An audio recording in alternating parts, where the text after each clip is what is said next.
There you go. So our subject today is keep me safe, keep me alive, emotions and memory. We may not touch too much in memory. I may just mention it a little bit. We will not go in the topic of memory, but yes, we will go in emotions.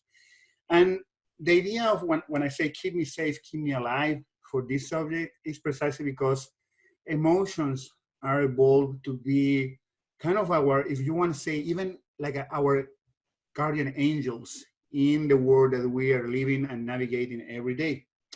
They keep us alive, they keep us safe, and they are ultimately the reason why we have advanced as a species. So, and this that seems a big statement is actually pretty much what they do. And here we have to first start by defining reflexes. Remember that a couple of classes ago, we talked about this. So I want you to just keep in mind this particular kind of idea equation. You have a stimulus that is specific for a specific response. And it's the other way around also. So you have a response that is specific for a specific stimuli. For example, to illustrate this, remember that we talk about this particular circuit, the reflex, the knee-jerk reflex, right? So what you do here is you just, with a little hammer, hit in a particular point and then provoke that the knee will just jump. And this is an automatic response. It's nothing that you can do to avoid it. And if it doesn't work, it means something is wrong with the circuit. And that's why doctors use it all the time, which is like even like a kind of cliche. They use it all the time for that reason. But if you hit with a little hammer in your elbow, in your head, in your tongue, nothing else will provoke this response. And this response will be provoked by nothing else that this stimulus. So they are very, very centered in a particular reason. Another example, remember that we talked last week about the pupillary reflex? I can shine light in one of your eyes, and then the circuit will immediately go to just close both of their pupils to avoid the excessive amount of light enter in the retina.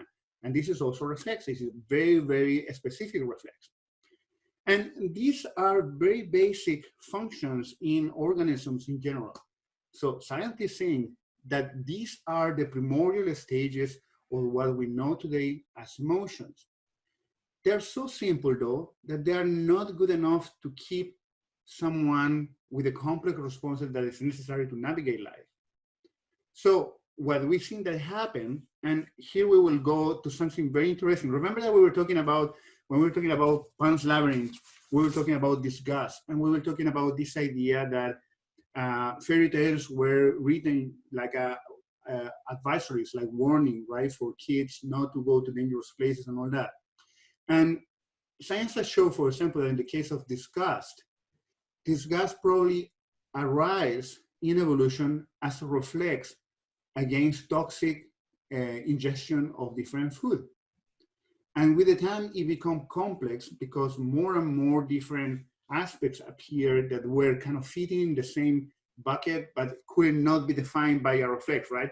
If I eat like a poison bitter thing, then I will throw up. But if I eat this other thing that's also poison, didn't happen. So the idea that was more and more of these answers were kind of like getting together to finally provoke something like the emotion of disgust, which is basically, right, like this sensation, visceral sensation that you have when something could be rotten or smell bad, or, will trigger a sensation. And the difference here is you have many different stimulus that will provoke kind of a response, but the response actually you can have control over, certain control. It's still a little bit like some aspect of the response will not be able to control it strongly, but it's more controllable than a reflex. So let's define emotions. We have a subjective definition for emotion. And this subjective definition for emotion leave out non-human animals since englobe consciousness. So when we talk about emotion, referring from the human point of view, we are living outside a bunch of animals that is well documented that have emotions. And I'm talking not just about your dog or your cat, I'm talking all the way to insects that can display what we define as emotion. They will have responses, and these responses can be measured, and they will act against or towards certain things. So what we will do here is try to work with the notion of neuroscience concept for emotion, which is neither perfect. And this is very important. What we will talk today, nothing of this is written in stone. We are advancing every time, and you will see actually with the article that I sent you guys that is already more articles talking about different aspects of that particular article. So the neuroscience concept for emotions is a composite of subjective feelings plus the physiological responses and behaviors that allow humans and other animals to react adaptatively to internal and external stimuli. So it's a bunch of things that will be your feelings plus the physiological responses plus the behaviors that this will provoke that will make you modify any response that you are having, corrected, and keep you, alive. Internal or external stimuli that can provoke this. The best example, for example, if you are crossing the street and then suddenly a car beep at you very surprisingly, this probably will generate a response of fear. And the response of fear will provoke that you will jump in any direction but the same way that you are following in that moment to try to save your life. There will not be too much of reasoning here. There will be mostly like an automatic response, but it's still kind of controlled. So we were seeing in the different movies that Bettina showed us today, right? Different type of emotions: disgust, fear, serenity, sadness, and happiness. And it's interesting that all of them you were describing, right? Things that you were saying, like for example, someone was saying that in the case of fear, you were like feeling for the person that were there, like you were there. And it's interesting because mimicking happened a lot, and circuits that have to do with mimicking are related with emotions. Then another person was saying that music was triggering things inside them. And this is also interesting because music pathways are connected to centers that have been described as triggering and controlling of emotions. We will see that today in the class. The same thing has to do with slow, with serenity, where all the functions kind of calm down and you are no longer in risk, emulating a little bit the state of safeness or the state of risky behavior. Same thing with sadness, the mimicking, the empathy that you display when you see a child crying. And in the case of happiness, I want you to put special attention to the fact that the whole body was involved in this happy scene, right? You were talking about the dancing and the colors and things like every single part of your body was moving when this sensation was coming towards us. Now, all these sensations, you can, all these emotions, you can see that they are connected with different aspects of your physiology. You may have feel things. And we know today that the autonomic nervous system is connected with this. So I want to define this too. The autonomic nervous system is an autonomic control of functions like breathing, heart beating, digestive process, blood pressure, pupillary response, urination, and sexual arousal. Okay, so these things will be stuff that will be happening in you without you really having any injuries in this. I mean, yeah, you can try to stop the breathing, but in some point the system will take over and will say like, nope, you lost conscience and I make you breathe. The same thing with heart beating, right? It's not like we can just like, it's very exclusive cases of people that can lower the heartbeat, keep certain heartbeat or things like that. And all of them need training. In general, all of them, right, will just come to you. Same thing with urination, sexual arousal, and all that. Now, emotions have direct action over that system. How we know that? Well, and this means that we can measure it. And this make it, right, like kind of like science because we can measure these responses. So Bart and the cat's brain. This happened in 1928 and are experiments done in cat brain.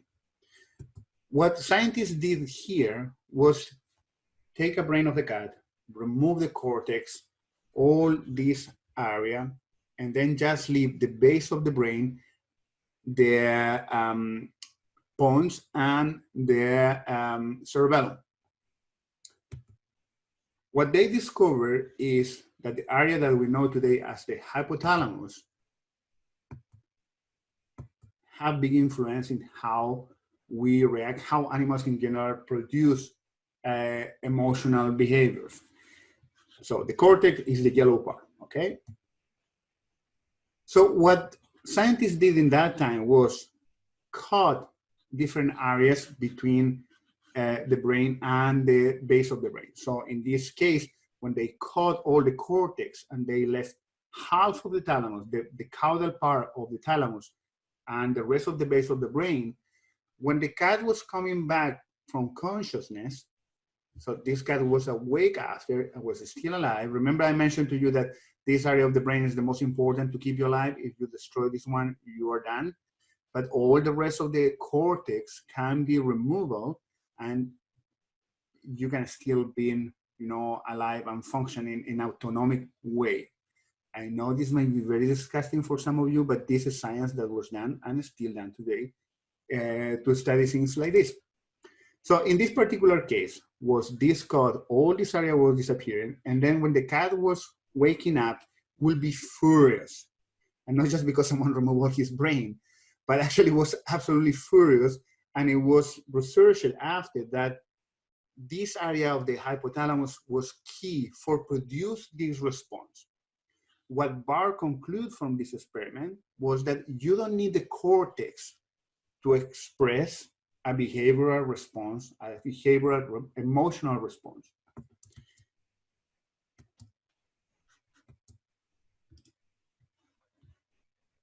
Now, they repeat the experiment removing just like this half part now, where all the hypothalamus was out. And in this case, the cats that were coming back from the surgery were perfectly tame. They were not furious or making any of the signs of rage as the cat before. So they concluded that the hypothalamus was essential for this expression of behavioral emotion, like in the case of what they were studying was rage and fear.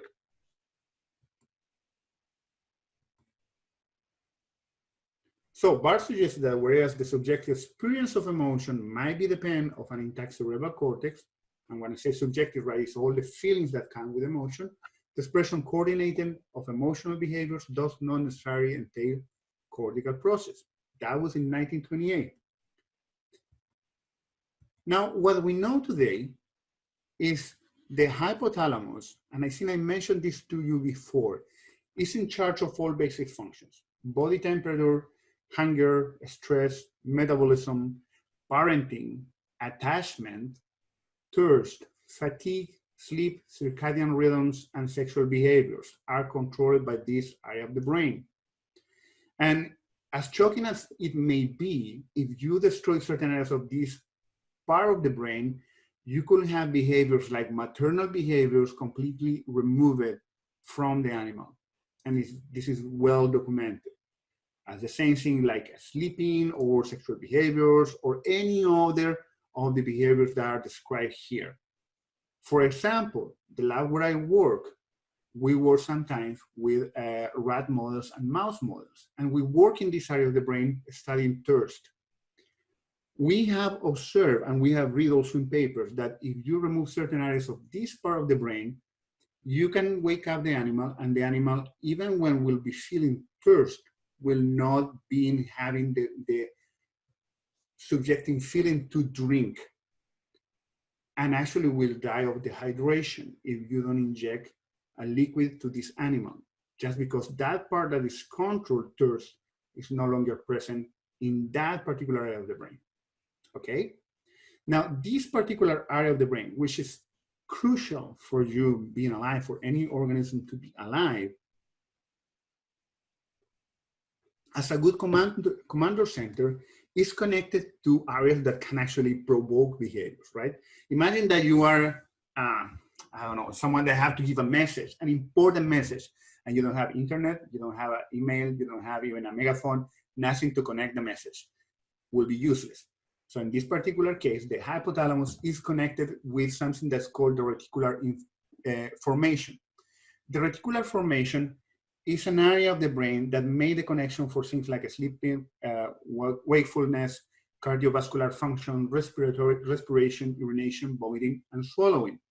But a part of these connections that are vital, again, to keep the rest of the machine functioning, it will also connect with the somatic nervous system, so the motor system that will allow you actually to move, to do the thing that you need. For example, if the hypothalamus is telling you, I'm cold, the connection between the hypothalamus and the somatic nervous system will make you move to grab a blanket and just keep yourself in the blanket to keep warm.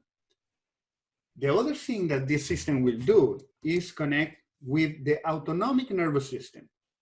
This part of the nervous system, call it also sympathetic system, what we will do is control viscera and areas of your body that you don't need to think about it. They will be automatic, like your heartbeat, your breathing, urination, and also hormonal, urination and muscular contraction and gut movements. The other areas also implied here from the hypothalamus is something called the endocrine system that will secrete directly from here hormones to now control in faraway areas without the nervous system your function. So if we have to put this in a cartoon to make it even more simple, any type of circuit related with emotion will have to pass in some point for the hypothalamus, and from there we'll go to two different axes. One that will control things that are sympathetic, that will be automatic, like, I don't know, hyperthermia, tachycardia, hypertension, like breathing, all that. And another one that will be motor system that will be at volunteer. So it's volunteer actions. Now, in addition to this system, in addition to this core of the hypothalamus, there is other sources all around the brain that will come and put projections that will go to the forebrain, to the reticular formation, and then contribute to different parts of behavior.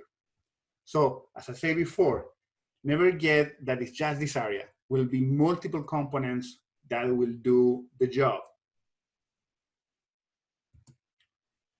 Let's put an example of this. One of the best examples described today is smiling. So again, we have the hypothalamus there, and then we have something called the basal ganglia. The basal ganglia is also connected to the hypothalamus. And the basal ganglia will be related with voluntary movements. We will coordinate how, decide to move, go to some place, thinking in the action to move will be also coordinated through this system. Will be eye movements, so where to look, cognition, and also emotion. The cerebellum is also connected to this area, and the medial, frontal, and ventrolateral cortex. To just make it easy, the frontal cortex, the frontal part of your brain, will be connected to these areas also. These areas of the brain will have to do also with more reasoning and with more like planning movements and responses. The same thing will happen with different parts of the cortex. Now, in the case of the smile, so we have two types of smile. One that is called the no-Duchenne smile. Duchenne was the gentleman that described this type of circuits. And one that is called the Duchenne smile. The Duchenne smile happens when you smile for real, right? Like when something makes you feel happy and then it comes to you immediately, the smile, or something make you laugh or something like that. That is an emotion. It will be in part reflect, in part something that you control, in part something that you don't control.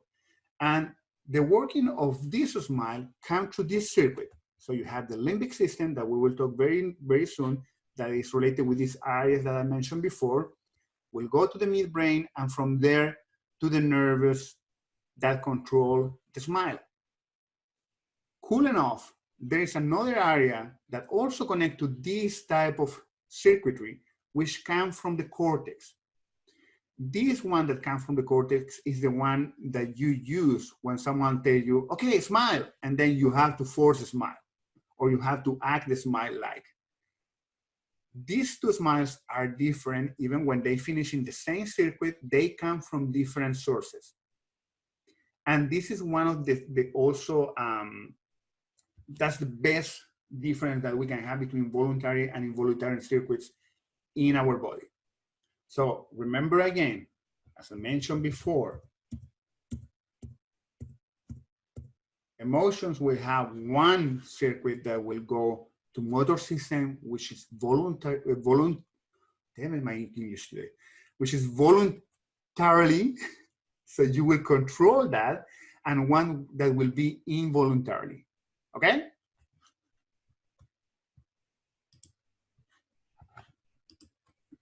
Now, there is some evidence that suggests that motor activity can produce emotions instead of emotions produce motor activity. So we're seeing right now from our brain going down to the muscles and to produce things, right? Like, and when we talk about muscles, we're talking about, yeah, a skeletal muscle. That means that you can move and is the most obvious one. But we're also talking about smooth muscle, which is the one that controls your guts, and then cardiac muscle, which is the one that controls your heart. So all these other muscles will be also, you know, part of the production that comes from the chain from the motion. But there is some evidence also that say that it can be all the other way around. And this is something that actually just briefly I will touch right now. That's something that briefly we see in the article that you guys have to read. There are areas in some of the experiments. One of the particular experiments was read what are the signs that you see here and what emotion that bring to you, right? And just to make it even more simple, this is what some people discuss is happening in a good acting. For example, we were watching there the movie The Champ, where the kid is crying and we all just feel like terrible, right? And he's producing that emotion, right, through good acting, and we are feeling that emotion through his acting. We are not experiencing the situation of sadness, of loss. We experience his acting. And this acting is so good that now we go from external to our brain. And it's pretty good evidence that this is also happening, and we will see it in the article. Now, I mentioned just a few seconds ago something about the limbic system. We have been talking so far about the hypothalamus, that is the core from all these basic needs, the basal ganglia, which is this hub where things now are connected to muscular movements, to eye movements, cognition, emotion, but particularly, you know, to these procedural movements, how, why, where we go. Now the system is a little bit bigger than that. So we have also a connection from something that's called the cingulate cortex.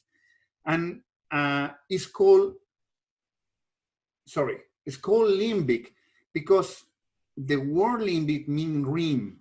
It's like circling this area that's called the corpus callosum. This part of the cortex has been shown that have to do with control of emotions, learning, and memory. Learning and memory are extremely related with how the emotions work. They go back and forth. And this part of the cortex is connected, have connections with these other two areas.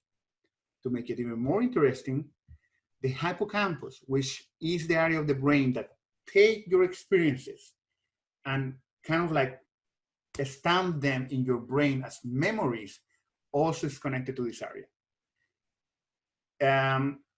Last year, we are not seeing this year, but last year we were talking about memory, and one of the crucial parts for memory formation is this area called the hypothalamus. There is a case where this area was removed, and actually it's a patient that was here in Montreal and was described by Brenda Milner, a scientist that's still alive, working in the MNI here in Montreal. She's 103 years old, I think, right now. This doctor she actually worked with this patient who was an epileptic patient, and the only way to cure his epilepsy was doing a surgery where the doctor didn't know at that time and destroyed this area, the hypothalamus. After this, the patient was not able to create any new memory, and he actually was like stuck in time. Like I think he was like 20 something. He's stuck in those 20 something.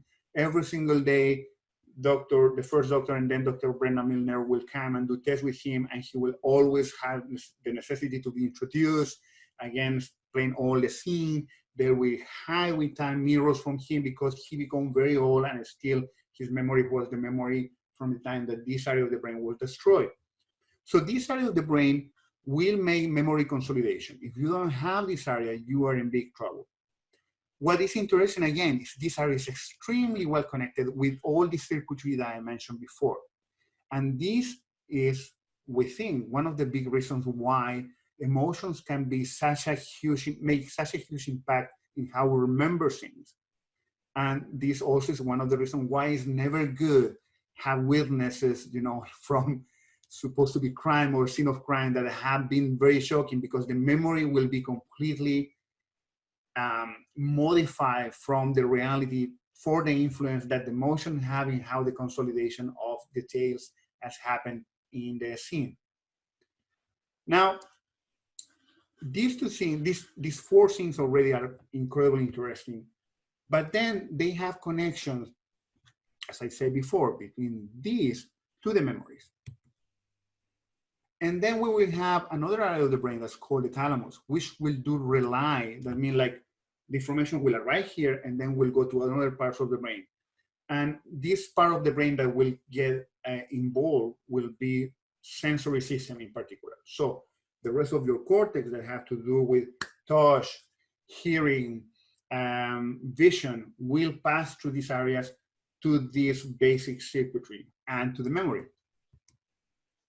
Olfactory bulb is there too. And this is the other area I wanted to mention, the orbital and medial prefrontal cortex.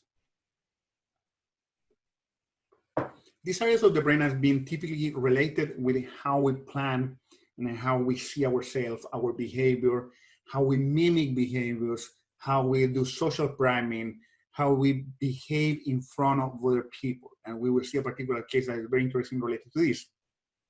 This area of the brain have connections, again, to this cortex, to these areas of the brain, to the hypothalamus, and will also influence back and forth how we take decisions. So this is the last part. I want to mention this particular slide, which is the amygdala.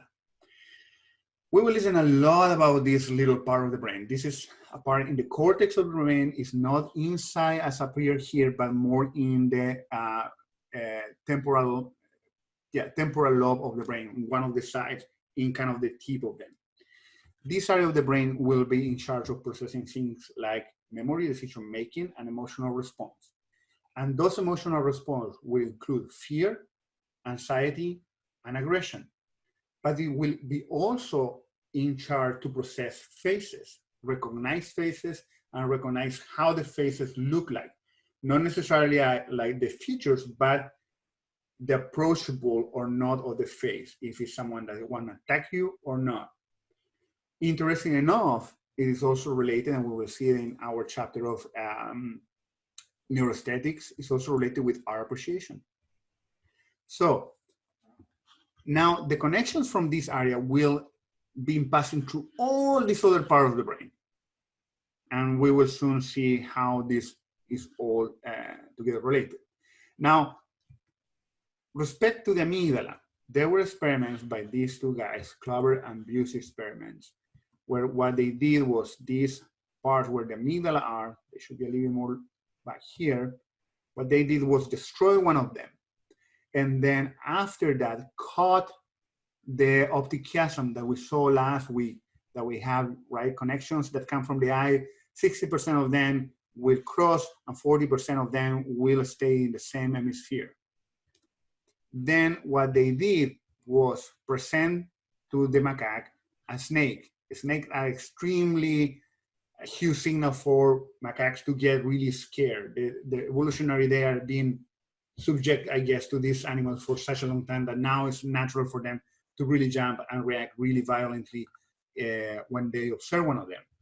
When the snake was presented in the side where the amygdala was not destroyed, this eye will send connection that will go to the back and come back to the same part of the amygdala, and we make the monkey get really, really scared.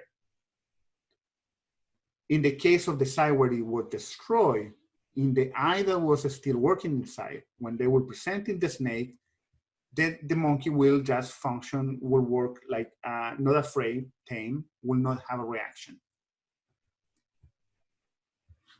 So here's the monkey just looking, the snake, not reacting at all. This is not a normal behavior. What is interesting also that if you will touch the monkey or do any other thing like a smell, then the monkey will react and will go really violent again.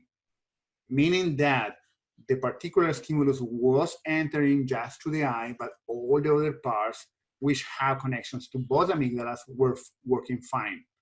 So if the monkey was touching this side, the connections here, that is not the case in the eyes, right, will just cross to the other side and connect to the amygdala and send information to the monkey, hey, there's a snake there. So get scared. Now, how we know that this is something that doesn't just happen in animals, where there's a patient, very, very famous patient, the patient SM. She had a disease. She had a disease that was called, it's called urban Bitte. I don't know if I'm saying it correctly. This disease, what it does is produce the bilateral calcification, meaning both of them will calcify. They will become basically like bones, atrophy, and destroy the temporal lobes, exactly the part where the amygdala is sitting. The hippocampus and the neocortical areas are not damaged. So it's no problem with memory, no problem with the way of reasoning, just the area where the amygdala is sitting. No motor problems, no sensory impairment. This person will be able to touch, feel, everything was absolutely fine.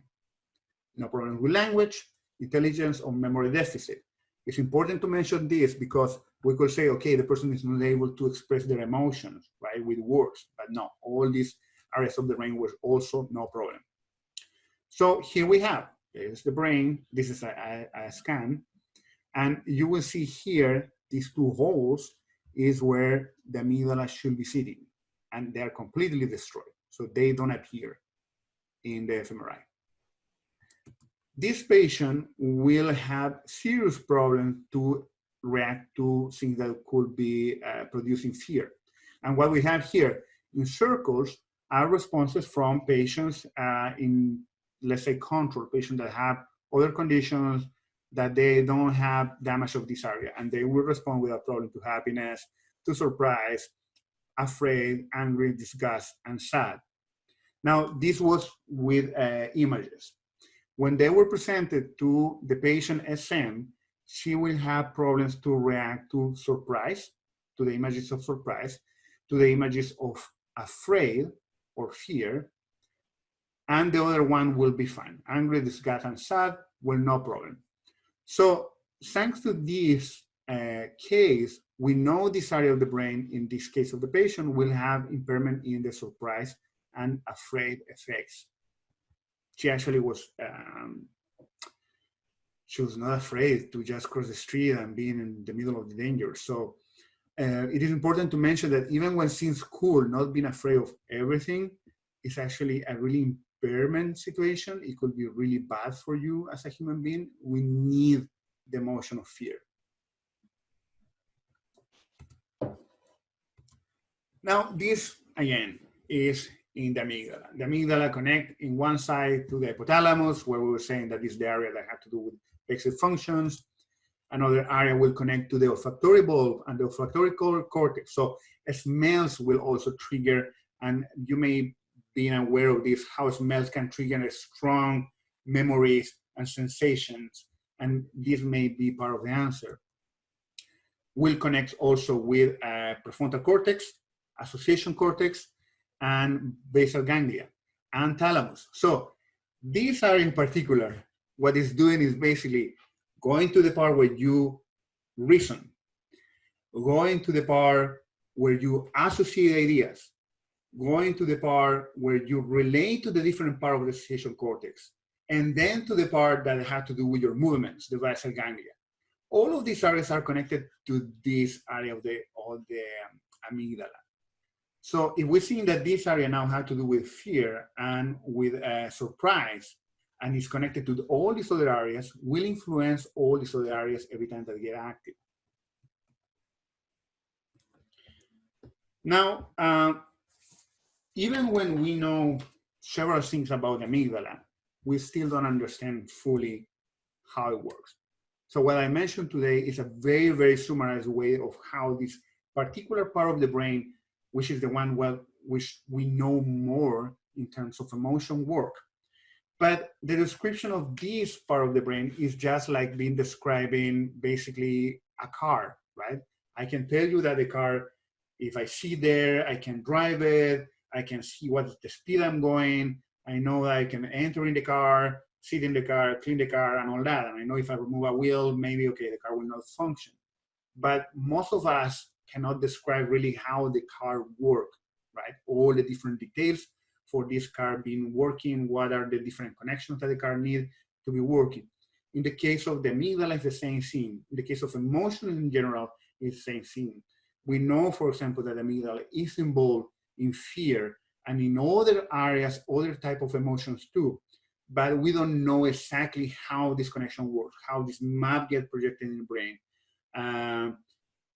Basically, if we take the amygdala out and we put it out in a dish, doesn't work either, right? Doesn't produce fear. Neither are parts of the connections to do it in an efficient way. Okay, another interesting area that has to do with emotions is the insula. So the insula is also part of the cortex. Now the insula is the one that has to do with disgust. What is interesting from this is also that the insula has to do with empathy. So in the cortex where the insular cortex exists, things that have to do with how I feel to respect another person will be activated in this area, and also things that make me feel like, ugh. And one of the interesting things that I've been showing that, for example, change ideas, change your mind about something will trigger disgust. Win, for the side, will trigger pleasure, which is related to joy and happiness. And pleasure resides in another area of the brain that's called the striatum, also part of the limbic system. I was telling you before that was an interesting case that I wanted to mention just to explain how the frontal cortex works. So this gentleman that you see in the picture here is Phineas P. Gage.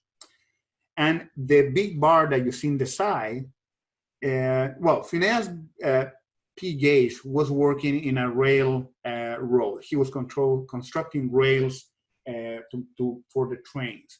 And in one occasion, he was putting the charge, the dynamic charge, and he was using this big thing to just move things and all that, and the charge explode before it will be ready.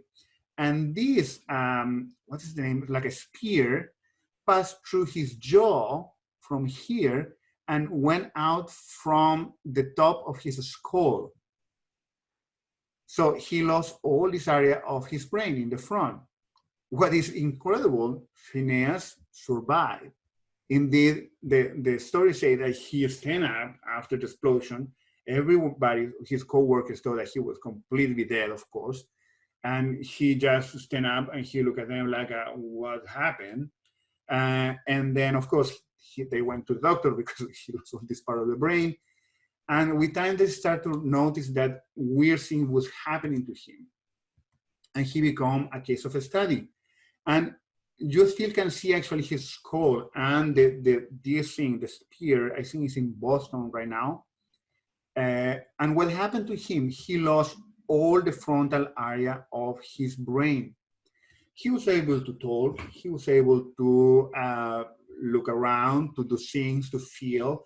Nothing in general with him was wrong, except that he couldn't control himself. He was not having filter, he was become very sexual, He will insult people very easily. He will not be able to plan ahead. If he will be having a job, he will get the money and spend it all. He will not be able to think in future or have kind of a logical thinking, reasoning how to do things. Because him and several other cases that happened after him, we know that the frontal area of the cortex is extremely necessary and important for reasoning, planning, and prediction of the future, for see ourselves in context, for see how we fit in a certain social environment. And we didn't know any of this until just 50, 70 years ago, 60, 70 years ago, which is terrible because the fact that we didn't know anything about this allowed one of the most terrible things that happened in the early 20th century, which was the development of lobotomization for treat patients with mental illness. Actually, the guy that developed lobotomy, he won a Nobel Prize because in medicine, because he developed something that finally could cure people from terrible mental illness, when what he was doing actually was destroying all the areas that were allowing these people being basically people. Now, this area, why I mention it here? Because this area of the cortex is connected again to the circuit that I mentioned before. There's experiments that show us that the amygdala, in cases of social pressure or in cases of fear, will have influence first in how we collect memories, and secondly, will have influence in how we reason. When the amygdala is active, just to make it very broad, when the amygdala is active, what it does is inhibit the prefrontal cortex work. In other words, just to make it very simple, when we are afraid, we have a hard time to think and planning. And this makes totally sense. Even when it looks like, oh my God, when we're too emotional, we don't think, actually make totally sense. You don't want to really start to think about consequences if a car is coming to you, if you enter in your home and you see smoke, if you see something disgusting and this thing could intoxicate you. So it makes sense that any of these impulses that will put you in risk will shut down your ability to function, to express a reason, and just go for the faster way to react to save your life. Even when this can be contraproducent today, in a life where everybody's more like the danger is not that much as if we were living like 200-300 years ago, it's still working, right? Humans are organisms and they evolve, and evolution is not a fast process. Now, just to illustrate, emotions, and this is something very well played in the movie Inside Out, will generate memories. And for the circuit that I mentioned before. There's many mistakes with this movie, but in general, it's a really good portal to start to speak about how emotions work and how the brain works. But one of the things that they get right is that emotions are very well connected in how we produce new memories. The other thing I was mentioning before is social pressure will influence the way that your memory is produced due to the circuits related with emotion. And I want to show you here. The experiment you'll be taking part in today involves the perception of lengths of lines. As you can see here, I have a number of cards, and on each card there are several lines. Your task is a very simple one. You're to look at the line on the left and determine which of the three lines on the right is equal to it in length. All right, we'll proceed in this order. You'll give your answer. Only one of the people in the group is a real subject, the fifth person with the white t-shirt. The others are confederates of the experimenter and have been told to give wrong answers on some of the trials. The experiment begins uneventfully as subjects give their judgments. 2, 2, 2, 2, 2, 3, 3, 3, 3. But on the third trial, something happens. 2, 2, 2, 2, 2. The subject denies the evidence of his own eyes and yields to group influence. Ash found subjects went along with the group on 37% of the critical trials. But he found through interviews that they went along with the group for different reasons. Why? So this part also illustrates what I was mentioning before, how our cortex, our mimicking of situation, how protective behavior to keep us, as a group, to be included in the group, will have an influence in how we are reasoning. If we are afraid, if we feel that we'll be rejected, this will have an influence finally in the way that we react. What is interesting that Ash showed, first of all, that from personal psychology, we are totally different in group psychology, first thing. Second thing is that his experiment demonstrates that the changes that we have in that time were some of them even unconscious. Some of the respondents were saying, well, I really thought I saw the line being, the size that everybody said, when the line was completely not in the way that it was posted, because all the groups say something that was wrong.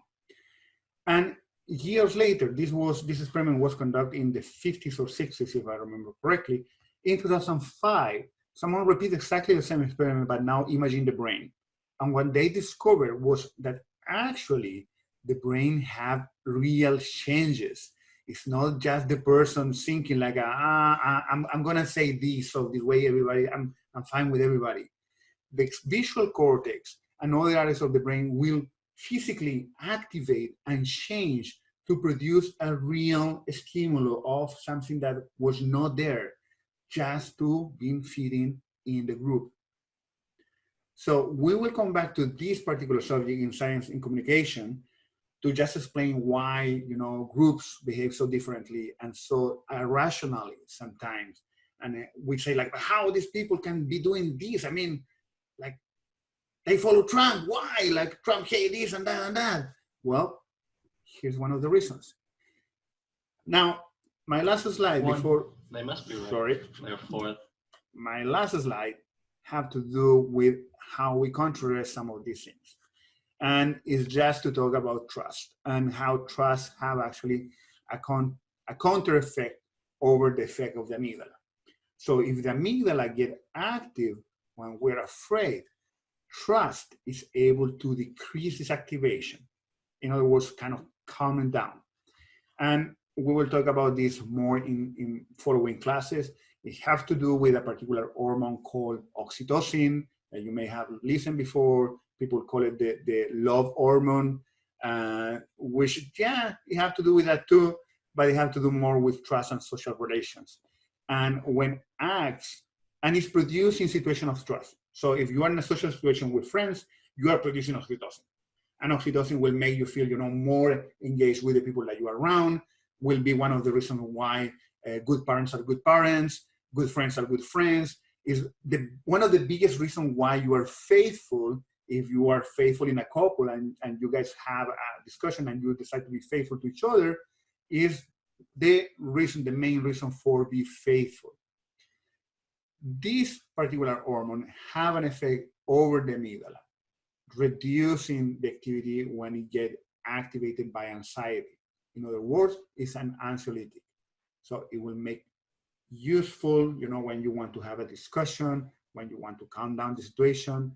One of the best thing that you can do is being with someone that you trust. So I will stop here for now. So we come back